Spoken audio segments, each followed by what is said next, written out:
Hello everyone. आज हम करने जा रहे हैं एक नया चैप्टर कंप्यूटर साइंस का, जो है आपका वर्किंग विथ फंक्शंस, जो कि है चैप्टर नंबर 3 क्लास 12th का। आइए करते हैं। सबसे पहले तो हम नेम से ही देखते हैं।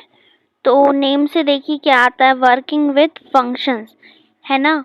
तो वर्किंग विथ अब हम समझ सकते हैं, लेकिन फंक्शंस, अब फंक्शंस यहाँ पे देखें तो ऐसे तो हम नेम से समझते हैं कि हाँ किसका क्या फंक्शन है ना। बायोलॉजी में हम वैसे भी समझते हैं फंक्शन सारी चीज़ों की, लेकिन जो कंप्यूटर साइंस में इसका एक्चुअल मीनिंग क्या है, तो आइए वो देखते हैं। ठीक है, तो फंक्शंस फंक्शंस क्या होते हैं, तो यहाँ लिखा हुआ है देखिए, collection of statements which is made to perform a specific task. ठीक है, तो यहाँ पे क्या बताया कि फंक्शंस क्या होते हैं, ऐसे स्टेटमेंट्स होते हैं, कलेक्शन ऑफ स्टेटमेंट्स होते हैं जो कि किसी स्पेसिफिक टास्क को करवाने के लिए बनाए जाते हैं, है ना। या फिर ऐसा समझ लीजिए कि मुझे कुछ काम करवाना है अगर, है ना, तो मुझे अगर कोई काम करवाना है तो मुझे उसके लिए कुछ कोडिंग तो करनी पड़ेगी, है ना, कुछ सेट ऑफ स्टेटमेंट्स देने पड़ेंगे, है ना, और उसी सेट ऑफ स्टेटमेंट्स को क्या बोलेंगे हम, फंक्शंस। ओके, देन इसको हम ऐसे भी बोल सकते हैं, तो ये यहाँ पे लिखा हुआ है collection of statement which is made to perform a specific task. ठीक है, तो नेक्स्ट लाइन है आपकी, large programs are broken into smaller units known as function, है ना। तो जब हम लार्ज प्रोग्राम्स बना लेते हैं बहुत लंबे, तो उसी चीज़ को हम छोटे छोटे टुकड़ों में अलग अलग सेट ऑफ स्टेटमेंट कि एक फंक्शन जो भी आपको एक टास्क करवाना है उसके लिए अलग कोडिंग छोटी सी, फिर नेक्स्ट कोडिंग छोटी। ठीक है, तो ऐसे करके हम बहुत बड़ा प्रोग्राम बना लेते हैं। तो वही जब देखेंगे उसको, तो छोटे छोटे अलग यूनिट्स को, बड़े प्रोग्राम को छोटे टुकड़ों में तोड़ देना, तो जो आपके छोटे छोटे टुकड़े रहेंगे वो हो जाएंगे आपके फंक्शंस। ओके, देन नेक्स्ट है, we need to call them for their execution. Okay, so ये बहुत कॉमन बात है कि हमें अगर कुछ काम है, जैसे फॉर एग्जांपल ले लीजिए कि मुझे प्लम्बर से कुछ काम है ना, तो मुझे उससे प्लम्बर से जब काम है तो वो खुद तो आ नहीं जाएगा चल के कि भाई यहाँ पे काम करना है ना, मुझे उसको बताना पड़ेगा कॉल करके, मुझे उसको कॉल करना पड़ेगा, मुझे उसे बुलाना पड़ेगा। तो वही चीज़ है कि जब हमें कोई टास्क करवाना है तो हमें फंक्शन को एग्जीक्यूशन के लिए कॉल करना पड़ेगा, बुलाना तो पड़ेगा। Okay, so we need to call them for their execution. Then next आ जाती है types of functions. Okay, types of functions क्या क्या होते हैं, तो टाइप्स ऑफ फंक्शन आपके 3 हो जाते हैं यहाँ पे। बिल्ट इन फंक्शंस होता है सबसे पहले आपका, ठीक है। सेकेंड होता है functions defined in module, and third is user defined functions. ठीक है, सबसे पहले आता है आपका बिल्ट इन। देख लेते हैं बिल्ट इन फंक्शंस क्या होते हैं। बिल्ट इन फंक्शंस जो होते हैं आपके, नेम से समझिए। देखिए बिल्ट इन फंक्शंस क्या होते हैं, तो बिल्ट इन का मतलब होता है कि पहले से बने हुए, है ना। अब पहले से बने हुए फंक्शंस, है ना, तो अब यहाँ पे हम पाइथन लैंग्वेज की बात कर रहे हैं, तो क्या हो जाएगा यहाँ पे कि ऐसे फंक्शंस जो कि पाइथन में पहले से बिल्ट इन है, मीन्स पहले से बने हुए हैं, पहले से प्री डिफाइंड है ना, वो फंक्शंस जो हैं आपके क्या हो जाते हैं, built in functions. Okay, then क्या लिखा हुआ है यहाँ पे, no need to import these functions. ठीक है, अब इन फंक्शंस को इम्पोर्ट करने की ज़रूरत नहीं पड़ती है। जैसे कि कुछ एग्जांपल्स हैं, length function, type function, print function, ID, input function, है ना। इन सबको क्या आप इम्पोर्ट करते हैं, ऐसे करते हैं कि इम्पोर्ट आईडी के लिए कोई मॉड्यूल होता हो उसमें, है ना, ऐसा नहीं करते। ये फंक्शंस जो हैं डायरेक्टली यूज़ करे जाते हैं, है ना। जैसे कि फॉर एग्जांपल मुझे a इज इक्वल्स टू, मैंने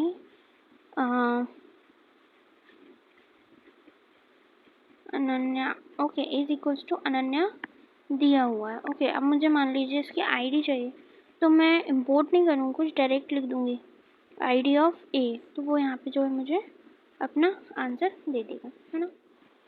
देन मेरे को अगर इसका टाइप चाहिए, है ना, तो टाइप ऑफ ए, तो वो टाइप दे देगा कि स्ट्रिंग टाइप, है ना।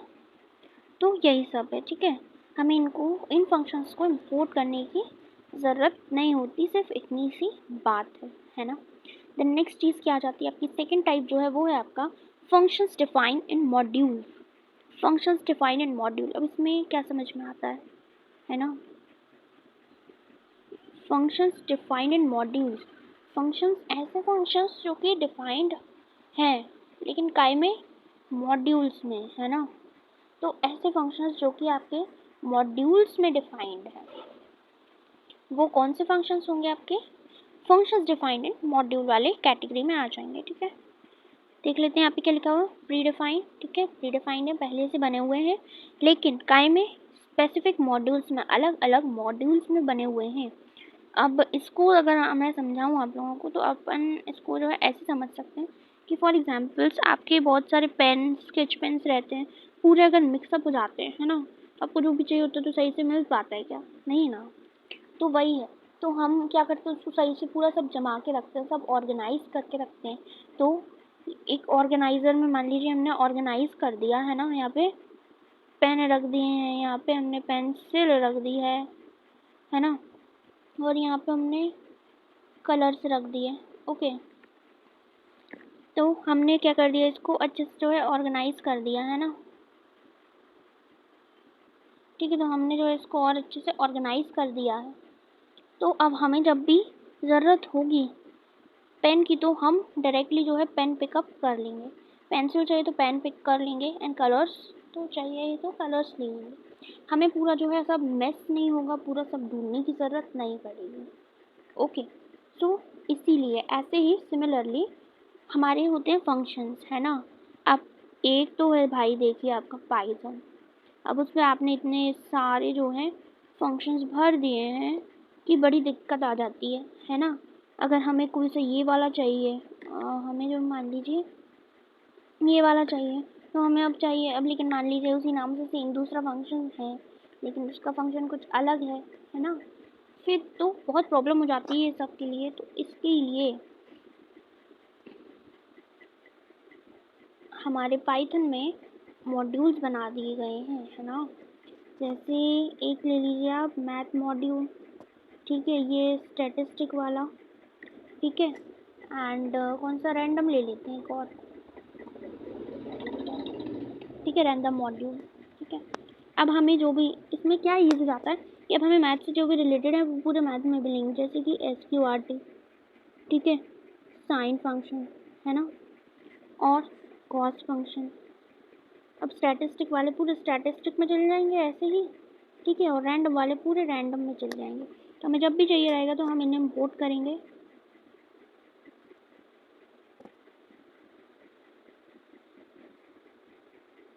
इम्पोर्ट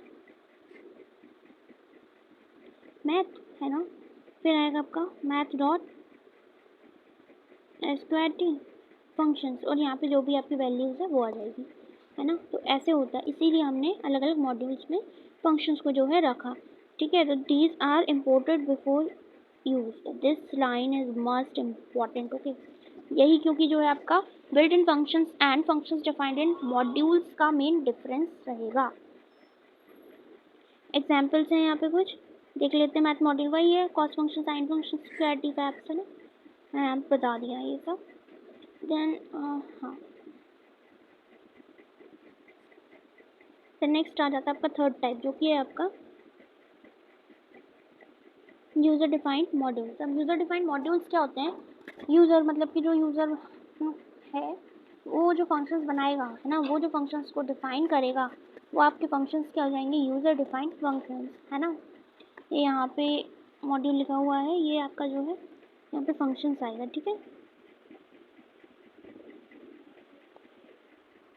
देन नेक्स्ट यहाँ पे क्या है, these functions are defined by the user. Okay, user define करेगा, then according to their need. Okay, जब जैसी जैसी नीड लगेगी वैसे वैसे मैं अपने फंक्शंस डिफाइन करते रहूँगी, ठीक है, यही है बस।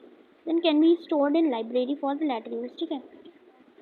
ये जो है आपका, अब मान लीजिए मैंने कोई एक फंक्शन बना लिया, जैसे कि ऐड फंक्शन बना लेते हैं, ठीक है। ऐड फंक्शंस जो मैंने बना दिया, पहले डिफाइन कर दिया।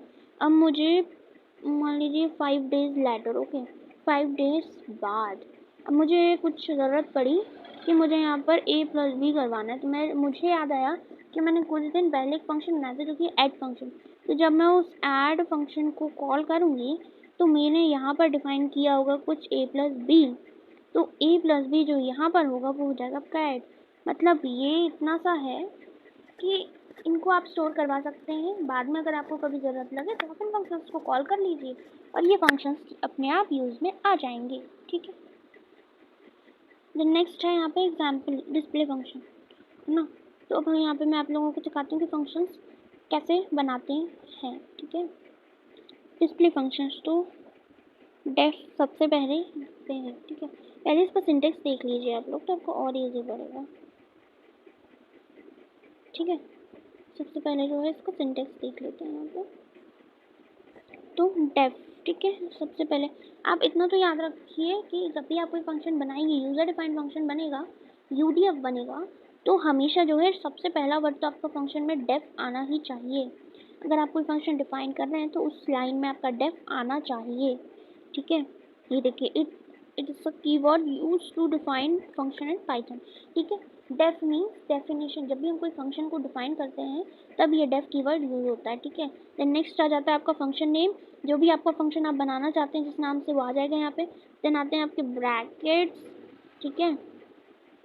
देन जो है आपके आ जाते हैं ब्रैकेट्स। तो ब्रैकेट के अंदर आप आर्गुमेंट्स या फिर पैरामीटर्स देते हैं। ठीक है। जो कि अभी अपन आगे पढ़ेंगे तो मैं अभी आपको बताऊंगी पैरामीटर और आर्गुमेंट्स क्या होते हैं। वैसे तो आपने देखा होगा कि जब भी हम कोई बहुत से फंक्शंस होते हैं ऐसे ब्रैकेट के अंदर कुछ कुछ ऐसे लिखा होता है ना। तो वही होते हैं आपके पैरामीटर और arguments. Then mark the end. Okay, तो एंड का ऐसे मार्क होगा कॉलन से। ठीक है। देन यहाँ पे जो भी आपको स्टेटमेंट्स देने हैं, ठीक है, जो भी आपको प्रिंट करवाना है, जो भी आपको डिस्प्ले करवाना है, जो भी आपको ऐड करवाना है, मल्टीप्लाई करवाना है ना, डिवीजन करना है, तो वो सब आप लिख सकते हैं यहाँ पे जो भी चाहें। देन क्या लिखा हुआ देख लेते हैं। These are optional. ठीक है। Parameters are optional. देने हैं तो दीजिए, नहीं देने तो ऐसे करके खाली छोड़ दीजिए। Then statement inside the def begin after 4 spaces. This is called indentation. Okay, indentation सब लोग पहले से ही जानते होंगे। इंडेंटेशन क्या होता है? इंडेंटेशन ये होता है, लेकिन ये डेफ ऐड फंक्शन बना रही हूँ अगर मैं, है ना, तो मेरा जो इंडेंटेड वे रहेगा वो हमेशा यहाँ से स्टार्ट नहीं होके बस आप उसको यहाँ डेफ इतना और 1 स्पेस छोड़ के यहाँ से लिखना स्टार्ट कीजिए, वही होगा आपका इंडेंटेड वे। ओके, तो आप देख लेते हैं एग्जाम्पल। तो देखिए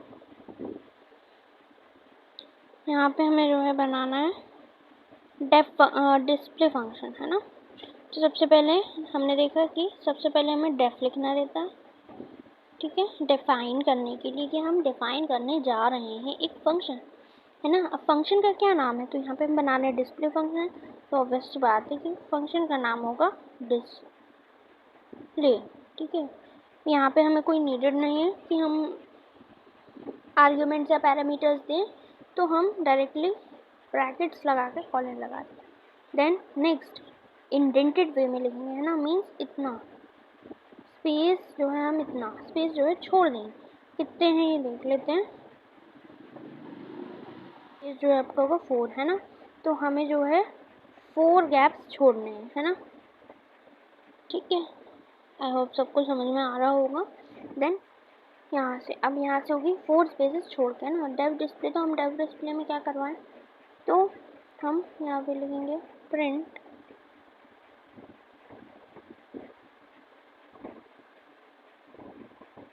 क्या प्रिंट करवा देते हैं ये। ओके, तो देन ब्रैकेट क्लोज। ठीक है, प्रिंट ये। एंड देन लास्ट चीज़ हमने फर्स्ट पेज पे मैंने आपको बताई थी कि हमें फंक्शन को कॉल करना पड़ेगा अगर हमें उसको एग्जीक्यूट करवाना है तो। ठीक है। तो यहाँ पे हम जो है फंक्शन को कॉल कर लेते हैं। हमारा फंक्शन क्या है यहाँ पे? डिस्प्ले। सो डिस्प्ले फंक्शन। ठीक। सो जो आपका इसका आउटपुट रहेगा, जो है आपका आउटपुट कुछ ऐसा आएगा। ठीक है। आइए मैं आपको पाइड्रॉइड ऐप में भी करके बता देती हूँ।